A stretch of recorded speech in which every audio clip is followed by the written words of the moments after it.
Assalamualaikum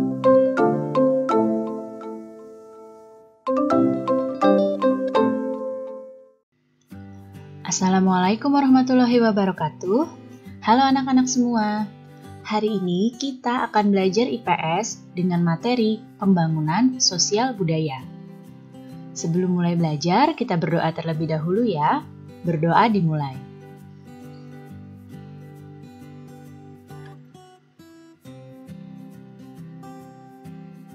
Berdoa selesai. Baik anak-anak, sudah siap untuk belajar hari ini? Kalau sudah siap, mari kita mulai belajarnya. Lihatlah gambar yang ada di hadapan kalian ini. Ya, ini adalah gambar aktivitas di pasar. Apa saja ya aktivitas yang ada di pasar? Adakah di antara kalian yang tahu? Aktivitas di pasar dilakukan oleh penjual dan juga pembeli. Berikut ini adalah contoh aktivitas yang ada di pasar. Yang dilakukan oleh penjual, aktivitasnya yaitu menawarkan barang, tawar-menawar harga, dan menjual barang. Sedangkan yang dilakukan oleh pembeli adalah memilih barang, tawar-menawar harga, membeli barang, dan pembayaran barang.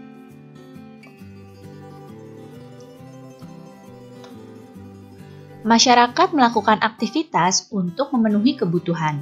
Semua aktivitas yang menggabungkan aspek sosial dan ekonomi untuk mencapai kesejahteraan sosial disebut dengan pembangunan sosial.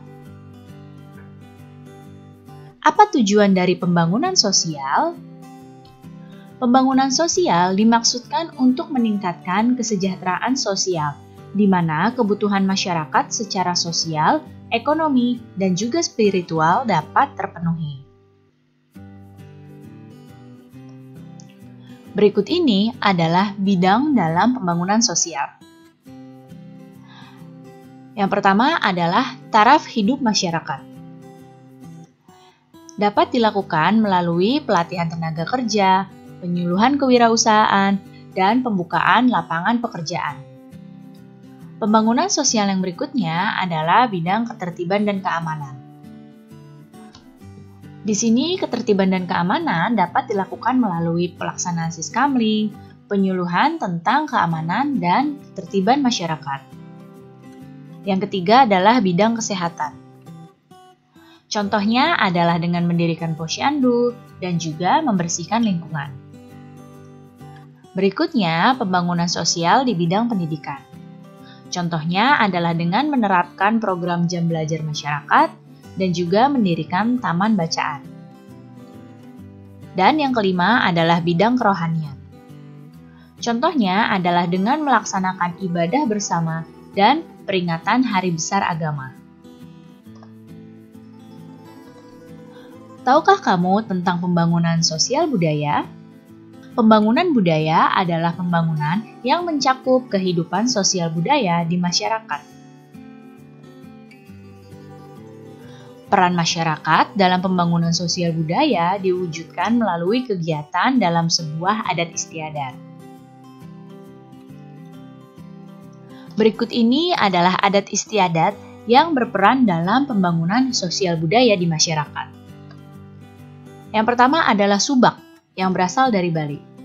Subak ini merupakan organisasi yang khusus mengatur sistem pengairan sawah secara tradisional.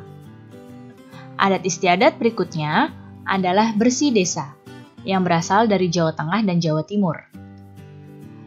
Bersih desa ini adalah masyarakat bersyukur atas panen dengan cara memasak nasi dan lauk pauk dalam jumlah yang banyak. Kemudian repong damar, yang berasal dari Lampung. Merupakan sistem pengelolaan bekas ladang dengan pohon damar. Dan juga ada pamali mancing ikan yang berasal dari Maluku Utara. Ini merupakan adat sosial masyarakat yang mengatur pemanfaatan sumber daya pesisir dan juga laut. Beragam adat istiadat tersebut termasuk sebagai pembangunan sosial karena dalam pelaksanaannya menyangkut masyarakat. Kegiatan tersebut termasuk pembangunan budaya karena kegiatannya mengandung hal-hal untuk kebaikan bersama.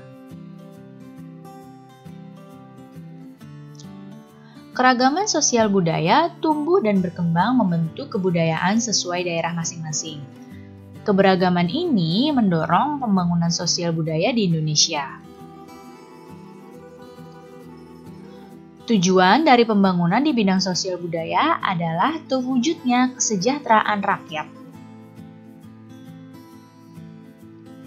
Berikut ini adalah bidang pembangunan sosial budaya, yaitu ada bidang kesehatan, bidang pendidikan, bidang kesejahteraan sosial, bidang kebudayaan dan pariwisata, bidang kependudukan, bidang pemuda dan olahraga, dan sebagainya. Nah, berikut ini adalah upaya untuk membangun sosial budaya. Apa saja ya upaya tersebut?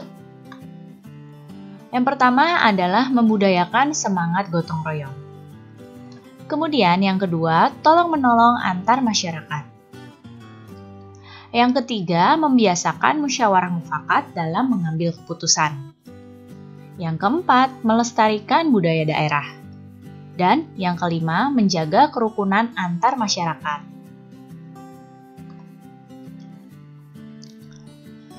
Berikut ini adalah contoh aktivitas masyarakat dalam upaya pembangunan sosial budaya. Contoh aktivitasnya yaitu dengan mengikuti wajib belajar 9 tahun yang telah dicanangkan oleh pemerintah.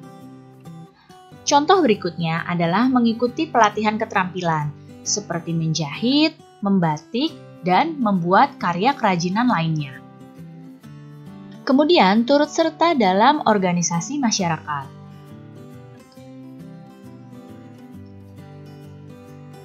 Sekarang kita harus mengetahui apa saja sikap yang dikembangkan melalui interaksi dengan lingkungan sosial.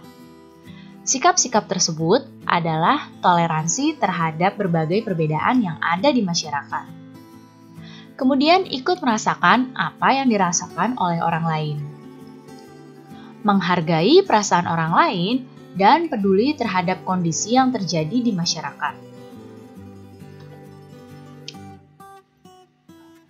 Dalam melakukan interaksi sosial, sebaiknya kamu memilih lingkungan sosial yang baik. Mengapa? Karena lingkungan yang baik akan menjadikan dirimu pribadi yang baik pula. Baik anak-anak, cukup sekian ya penjelasan Ibu kali ini. Mudah-mudahan kalian paham dan mengerti. Terima kasih anak-anak semua. Sampai jumpa lagi. Wassalamualaikum warahmatullahi wabarakatuh.